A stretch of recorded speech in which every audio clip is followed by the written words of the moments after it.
we gave you the RG3 timeline of events over the past couple weeks. Here's the latest. Team sources tell our Diana Rossini that Kirk Cousins has been named the Week 1 starting quarterback this morning.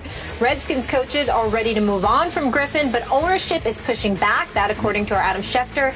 And Rossini, another Super Bowl champion in the house. Jeff Saturday, good morning to you. Good morning. How you doing? Thank you for being with us. We needed some help here to put this man back in his place. I think he's going to be with me on this. On these. Yeah. I'm just thinking. I could be wrong, but I'm thinking. Okay, we shall see. Jeff, we'll come to you first. The saga continues. What should they do next with RG3? Yeah, as you look at it, when you hear coaches, they're ready to move on, teams ready to move on, ownership isn't. I think it's time to let him go and let him go find a new team. Seek a better place, a better fit for him, a better fit for this team. What are you gaining in keeping him here? Anytime Cousins struggles or McCoy struggles, why aren't you playing RG3? You're always going to leave this battle in people's minds. So you know what he is as a player. And we went back, the ESPN stats guy helped me with this. And since 2006, there has not been a quarterback who had a higher sack ratio than RG3 did last year. 13.4% last year. That means 13% of your passes you're getting sacked. Now, we can put some on the offensive line, but you also have to put the other on RG3. And when are you delivering the ball? I mean, compare that to Peyton Manning, who's about a 3% or 2 point something percent, right? Just getting rid of the ball. He has zero mobility. So as you're looking at what this team wants to do, with Jay Gruden, with the West Coast, with this mentality of getting the ball out. If the system doesn't fit him, then move on and go somewhere else and allow him to go move on. Now, do I think there are going to be a lot of teams to trade for him? No. But if you release him, there are plenty of takers out there on the market for what RG3 can provide. He's thrown 40 touchdowns, 23 picks in his career. So he can make plays if he needs to. It's just this system, this coach, for whatever reason, this relationship is not working. And I said it a few weeks ago on NFL Live. That relationship is the most important, because when you go in the locker room, if your head coach doesn't have your back, receivers won't have your back. The minute it's a bad ball, quarterback didn't throw a great ball, right? Nobody's like fighting for that guy. Nobody's laying it on the line. Offensive line knows this guy may not be here, right? We may have Cousins, we may have McCoy. So the turnstile quarterback thing does not work. You have to have a guy that you say, hey, listen, we're behind him. This is what we're going to do with it. He doesn't have to be your leader, but your coach, he has to be your starter and a pronounced starter. And with this thing wishy-washy, I think it's time to move on. You can go. I agree with you. The one thing that Jeff, from being in locker rooms for a long period of time, the players know. Yep. They don't believe in RG3 anymore. And once you lose the players' trust, forget the coaches. If the coaches don't trust you, you want the coaches to trust you. But you need the players to trust you more. They don't believe in RG3. They keep hearing him saying all this, but they don't see the performance matching up with what he's saying. And the one thing we know about mobile quarterbacks, they run themselves into a lot of sacks. Mind you, Randall Cunningham once got sacked 70 times. Michael Vick was a high sack guy because they run themselves into some sacks. If you look at the play RG3 got hurt on, it was a 3-step drop. He had 3 guys open, and he didn't throw to any of them. He takes off running, he bobbles the ball, he lands on the ball, the guy lands on top of him. The one thing on the West Coast, 1, 2, 3, ball's got to come out. You got to go. 1, 2, 3, 4, 5, ball's got to come out. It's got to either come out or you got to go to number 2. You can't sit back there and do this. Right. You can't. And right now, he has no confidence, and he knows they don't have confidence in him. And I think that's what's bothering him more, because he's never faced adversity, really. He went to Baylor, he lit it up. The guy won the Heisman. He comes into the NFL, he wins rookie. He's the first rookie to win Offensive Player of the Week in opening day in NFL history. Right. So everybody's talking about RG3 is going to revolutionize the quarterback position. Everybody's going to want an RG3. Only Millie Vanilli had a faster rise and a faster fall. It's over, Skip. Yeah, but they were fake. That Robert wasn't fake, right? Millie Vanilli, they were phony. But here's the thing, though, Skip. Unless he realized, says, you know what made me successful? I got to get back to that. It's over. Okay. He can't. He's not a straight pocket quarterback. He's never been that. But you think he's basically finished in the National Football League? No, I think he's finished as being RG3. Now, he can be Robert Griffin. He can be a solid guy, but he'll never ever be 2012. That's gone. Okay. I disagree. Quick thought. Oh, you think he can be that again? Yes, I do. Do you think he's finished in the National Football League? No, I do not. I think there are plenty of takers, and I think he can be. But even if somebody takes quarterback? him, Do you think he'll be 2012 ever again? No, I think he's going to have to learn to develop his position and understand whatever system he goes to. It's going to be very difficult to go to an NFL team and completely retool your offense for a particular player that may get injured, and then the guy behind him can't run the system. So you at some point there has to be some molding or meshing of systems here. Yeah, a compromise. As he comes in, I do think he can be a very capable starter in the NFL as he works through it. But again, that means diagnosing, that means improving your accuracy, that means trusting in your offensive line and delivering the ball. And it doesn't have to be a big play. I think what happens to young quarterbacks with early success is they think about the big play every time. In the NFL, 6 yards is a great play. Be happy with it. Right now, we're ahead of the chains. Now we can make first downs. Everybody talks about touchdowns, but there's a ton of management in this game that is required from the quarterback position. Okay. And slide. This is my and slide. Thank you very much. He still hasn't learned to do that, which just perplexes me because he's so athletic, but he can't slide. Anyway, bottom line from me, I am hoping the Washington Redskins are foolish enough to cut Robert Griffin III. He will go somewhere else and start over, and I told you earlier in the show, he's going to have to swallow all of his considerable pride and start from scratch elsewhere and re-win another job, another way, for somebody who does believe in him because they wanted him to come there. And he will come back and haunt this franchise, the Washington franchise. If Jay Gruden is still the head coach at that point, he will haunt Jay Gruden, because this is coming down to, is Dan Snyder ultimately going to bet on this head coach or this quarterback?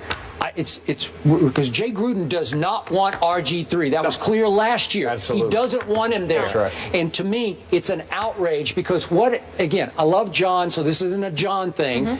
John's this guy, Jay's that guy. I'm talking about Jay Gruden. What has he proven? Has he proven nearly as much as a head coach as Robert proved in 2012 as an NFL starting quarterback? He hasn't proven a thing. But he's taken an inferior quarterback as far as talent, and Andy Dalton. They go to 3 straight playoffs. As the coordinator, yes, right? But Skip, RG3 can't even run his offense. There's something that didn't click here from the start. I don't know why. I'm not there. But after all the hoopla about Dan Snyder has handpicked Jay Gruden to help take RG3 back to the 2012 level, from the start, it was clear, just watching Jay in his media sessions, he didn't like this guy. He didn't like the way he operated off the field, and he definitely didn't like the way he operated on the field. And let me say this. Probably the best thing that could happen to him is he goes and retools his game and grows in confidence with a new team. So I fully agree. But let's not miss the point. 99% of NFL players need a system that fits them. Okay? Very few. Hall of Famers are guys who could play in a number of systems, right? Zone system, power system, split out, stay in. But there aren't many of those guys. I wasn't one of those guys. I needed to run. I needed to be athletic. I didn't want to play in a phone booth, right? Nick Mangle, he wants to play in a phone booth. He wants to block back. Okay? So guys are system guys. It's okay to be a system guy. There's only a handful of guys who bust the system up. So for him, go learn the system. Go train yourself to be the quarterback that you know you can be. You are an intelligent guy. You are athletic, and you have an arm. You got 3 things, and there aren't many good quarterbacks in the NFL. I mean, I get you have to have 32 that start. That's why they keep recycling. That's exactly right. Everybody keeps going and finding homes somehow. So he will find a home, but go work on your game and understand the system is what ultimately will allow you to be your best player. And you got to find that system. You got to find the fit. You got to work on it, train it, drill it, work, train, drill. Just keep going through the process, and you will become the guy you want to be. Freelancing, whatever you think you could do athletically, you and I both know that goes away when you play NFL, because the difference between NFL and college is defense knows how to play it, and guys like T. Suggs will dress you down. You get outside, they ain't stopping, and they can pay the fine. Okay, they got the cash to throw that in there too. You said he has to swallow his pride. The first thing that has to go is the RGIII. The RG3 needs to go. He worried so much about the brand. RG3. That was his brand. They forget about football. The brand will only succeed if the football player is great. That is a great point. But for our game in general, he had earned the right to have a brand at that point. No, he had one year in college. No. I'm talking about after. Listen, No, you do not. Division. It's One okay. year. with me. You do not. Listen, No, you in this did day not. and age, you can start having a brand after you win Rookie of the Year and win the division. And therein lies the problem. That's right. No, Andrew Luck ain't got no brand. Okay, but he didn't want a brand. Tom Brady didn't have a brand after year one. Peyton Manning barely had a brand after year one. Come on, those guys brand developed. was not the issue to me. The issue was after he wrecked his knee in the second half of the Seattle playoff game. He and his father went to the Redskins, I was told by a high-ranking Washington source, and said, we want to be Peyton Manning. And as soon as I heard that, I said, you're not. You're just not Peyton Manning, and you'll never sniff Peyton Manning. And I heard from a source the very same thing. Thank you.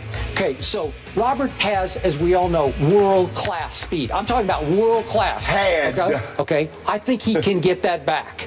But he's got to get his confidence back first. But my point is, under Shanahan, they mixed in just enough of the run stuff. A little bit of read option, a little bit of rollout, a little bit of quarterback draw. Just enough to keep the defense like this all day. You know, like, I don't know what he's going to do. Because when he takes off, as he did when he was a rookie, and I think he can get it back, 15 yards are gone like that. But what he couldn't learn to do was the rule, it's rigged in your favor. All you have to do is when they get there, you just go down. But the problem with that is as you progress with the football, the ability to do that shrinks. As you get closer in the red zone and keep moving it down, the defense gets tighter. It's why red zone throws are so important, right? They have to be on the dime. They got to be thrown on time. They got to, because when you start running down there, again, safeties are tight, corners are, everybody can catch you now. It's not world class or not.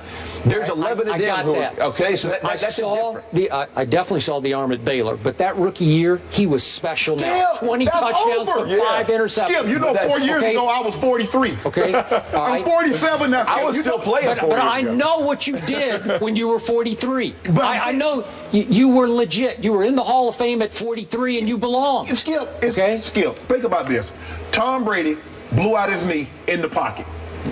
What if Tom Brady goes to Bill Belichick and says, you know what, I got my knee hurt in the pocket. I don't want to be a pocket passer anymore. I want to do semi-rolls. Rg3 got hurt running. It was a freak accident because he was sliding, and in the process of sliding, he accidentally leg whipped Haloti Ngata. He did, but you got to get down way before that. Okay, but I'm saying it was a freak accident, Skip, and he wanted to completely revamp everything that he had accomplished. Can't do it.